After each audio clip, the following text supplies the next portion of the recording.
Imagine 40 rival hunter-gatherer tribes, right? They're walking into this massive, newly carved stone arena, but they don't bring grain to trade, and they aren't bringing, goods or tools. Right, they bring something much, much darker. Exactly, they bring the bodies of their dead, and instead of some quiet, reverent ceremony, they literally sit down together among these exposed corpses to eat raw meat. It's a completely jarring image. I mean, especially compared to how we usually think of early humans. Yeah, but if the highly radical, deeply controversial new sociological theory we are looking at today is correct, this wasn't just some primitive nightmare. It was the exact bloody moment that modern civilization, diplomacy, and religion were actually born. Welcome to today's deep dive, everyone. And yeah, the source material we're dissecting today, it's a framework called Socyogony, put forward by Safa Kaçmaz. It really argues that our sanitized view of history is just entirely backward. Totally. When you and I usually look at the world's oldest known sites, places like Göbekli tepe, Karahantepe, and Sayburç in modern-day Turkey, we project our modern sensibilities onto them. We see early human art, or the dawn of agriculture. Right, but what makes this Socyogony text so fascinating is just how aggressively it attacks that mainstream archaeological establishment. I mean, it takes direct aim at prominent current archaeologists, specifically naming figures like Necmi Karul and Dozen. Oh, it goes hard. The text actually accuses their teams of being trapped in these outdated, overly simplistic paradigms. It even uses the phrase chewed gum to describe how mainstream academia keeps recycling the same basic ideas. Yeah, that chewed gum line really stood out to me.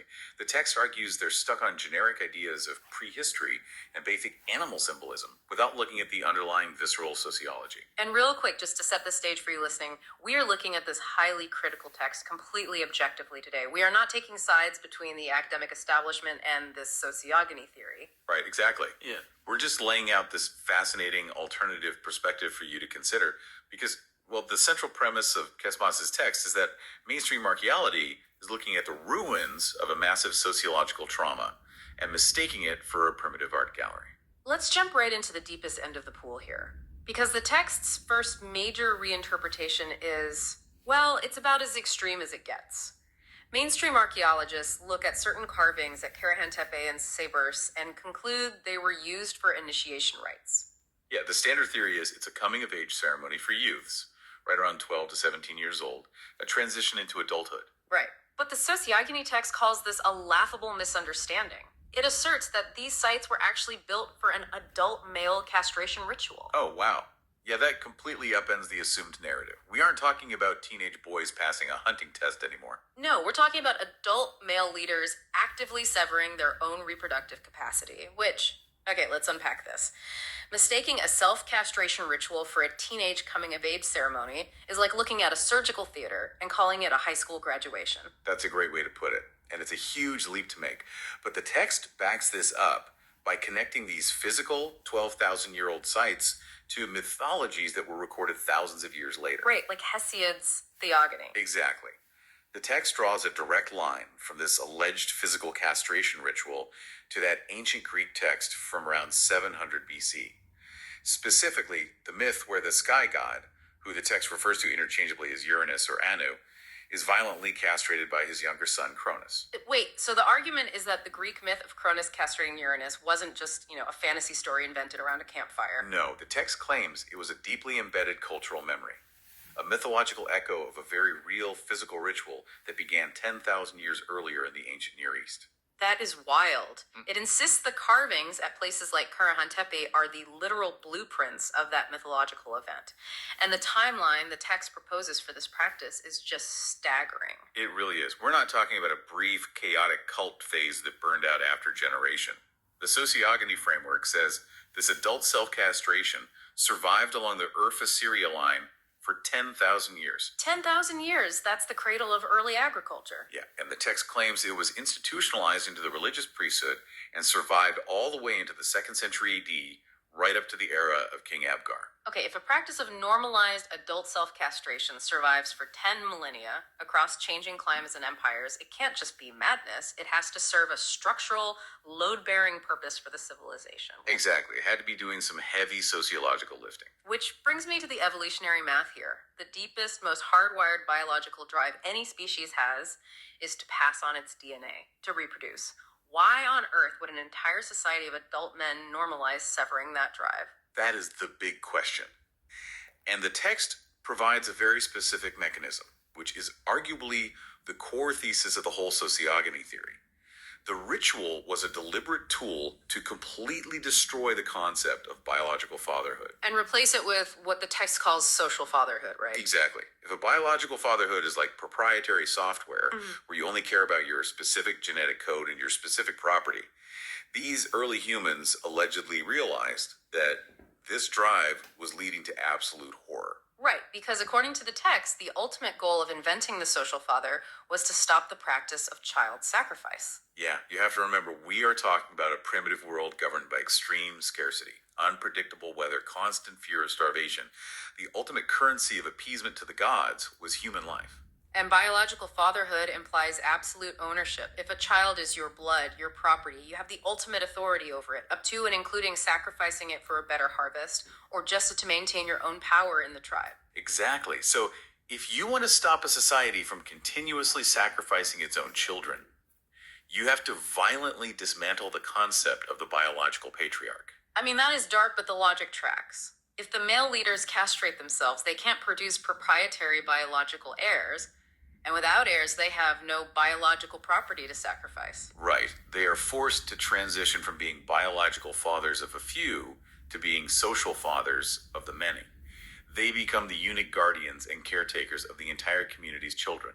The text frames this not as religious madness, but as a desperate, radical survival strategy just to save the next generation from the altar. And what's crazy is you can actually see the linguistic fossil of this strategy hiding in plain sight today. Oh, absolutely. Think about how we use the word father now. Right.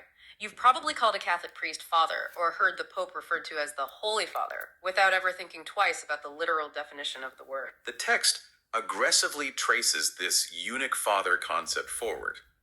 It connects the castrated god Uranus directly to the concept of the celibate Vatican Pope, a man with no biological children, who serves as the social father to a massive flock. It even points to the father of peoples, eunuch Abraham. It just completely recasts the entire foundation of religious leadership. It really does. Where mainstream archaeology sees puberty rites and early animism, the sociogony theory sees the violent, intentional invention of the modern religious and social patriarch. Okay, so if these early humans are completely re-engineering the family unit to stop child sacrifice, how do you communicate that new, complex social law, especially to thousands of people across different tribes who don't even share a written language? Well, you carve it into something permanent. Which brings us to the T-shaped pillars at Göbekli tepe. Right, and this is where the source text gets incredibly frustrated with Necmi Karul's team again. It alleges they just dismiss the carvings on these stones as generic human and animal symbolism.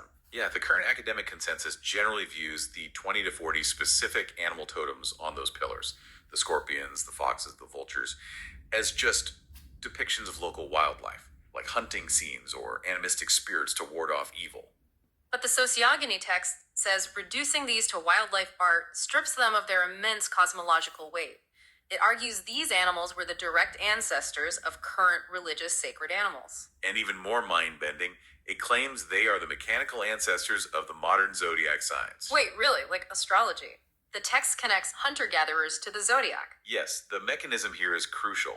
The text implies these totems were specific tribal identifiers, social markers. Imagine 40 different tribes, each represented by a specific animal totem gathering there. So over millennia, the physical gathering of these tribes, their alliances, their rotations of power, all of that became mapped to the movement of the stars. Exactly. The text argues that the zodiac we know today, the bull, the scorpion, the lion, didn't just slowly evolve from Babylonian astronomers looking at the sky thousands of years later. It was physically codified in stone at Göbeklitepe 12,000 years ago as a sociological calendar. So when you look at your horoscope today, you aren't just looking at star patterns. You're looking at the fossilized political alliances of ancient hunter-gatherer tribes. That's the claim, yeah. But the zodiac connection is really just the warm-up. we have to unpack the rib imagery found at Göbeklitepe. Oh man, yes. Because the text makes this monumental claim connecting physical 12,000-year-old carvings to a text written 6,000 years later, the Book of Genesis. Right. The story of Eve being created from Adam's rib is one of the most universally recognized narratives in the world. And the Socyogony text argues that the authors of the Torah were actually transcribing the ancient symbolism carved into Göbeklitepe. Which begs the question, why a rib? If you're inventing a creation myth, you could use a heart, a brain, a hand. But the text focuses heavily on using the same blood and bone to create Eve. Because it isn't about anatomy. It's about early, strict social engineering. The text links this rib symbolism directly to the foundation of Yazidi endogamy. And endogamy is the practice of marrying strictly within your own local community or tribe, right? Correct.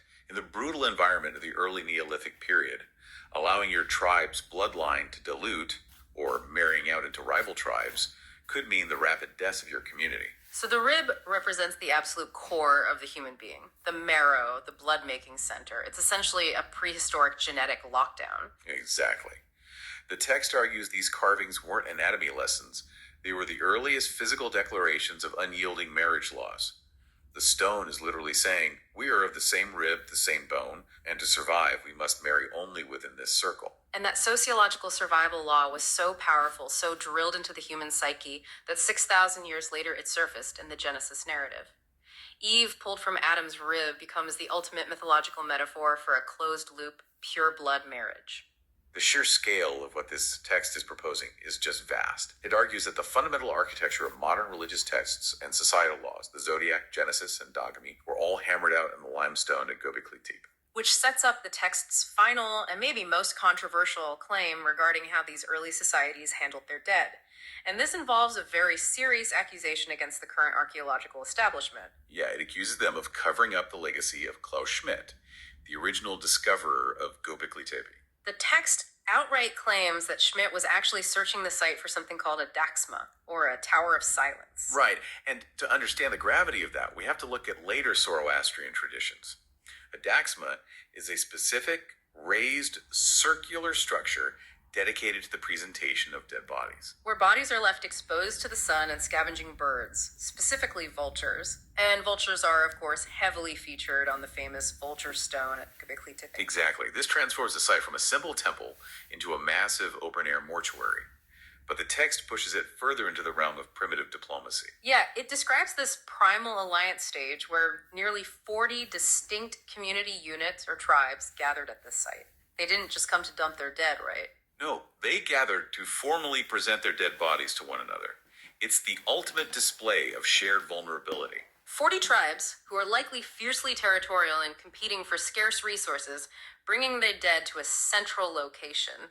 It's a way of establishing a social contract based on shared mortality. But the text adds that this alliance-building process involved the eating of raw meat. Which brings us back to that visceral image we started the deep dive with. The eating of raw meat alongside the dead. From a sociological standpoint, it's terrifying but brilliant, because cooking meat is inherently domestic, right? It's a hearth activity you do with your immediate family in your own territory. Right. By stripping away the fire, by eating the meat raw surrounded by exposed corpses, you are literally stripping away the domestic family unit. It forces a feral, blood-based communion. Sharing raw meat and witnessing the decay of death together might have been the only psychological shock strong enough to override their territorial instincts. Exactly. It forged the very first intertribal social contracts. It's a biological override, a way for these competing groups to collectively say, we are all flesh, we are all prey to the elements, let's forge an alliance so we don't kill each other tomorrow. It is the literal invention of diplomacy, executed through the most extreme vulnerability imaginable. I mean, our mission today was to explore this alternative sociogony framework by Kaçmaz, and regardless of where you stand on it, this text acts as a massive intellectual crowbar. It really does. It forces us to stop looking at Göbeklitepe and Karahantepe as ancient art galleries or simple agricultural milestones. It demands we view them as extreme social laboratories. Laboratories where the very concepts of human society were violently, deliberately forged. From the adult castration rituals ending child sacrifice, to the codified marriage laws of the rib, to the primal diplomacy of raw meat alliances. We usually assume human civilization was this gentle upward slope. We planted seeds, built houses, domesticated animals, and eventually just decided to invent religion and be polite. But this framework suggests that civilization was not a gentle slope at all. It was a desperate, bloody, engineered shock to the system. The peace, religious structures, and family units we take for granted today were bought at an unimaginable physical and psychological price. A price paid by ancestors who were just trying to keep their children from being sacrificed to a terrifying, unpredictable world. It demands that we look past the ancient stones and see the desperate human mechanics that actually raised them. So, the next time you casually check your horoscope to see what the stars say about your week, or hear an ancient myth about the creation of the world, or even use the word father in a religious setting, take a second. Ask yourself, what ancient visceral human trauma might really be hiding just beneath that symbol? Thanks for joining us on this deep dive. Keep questioning the stones.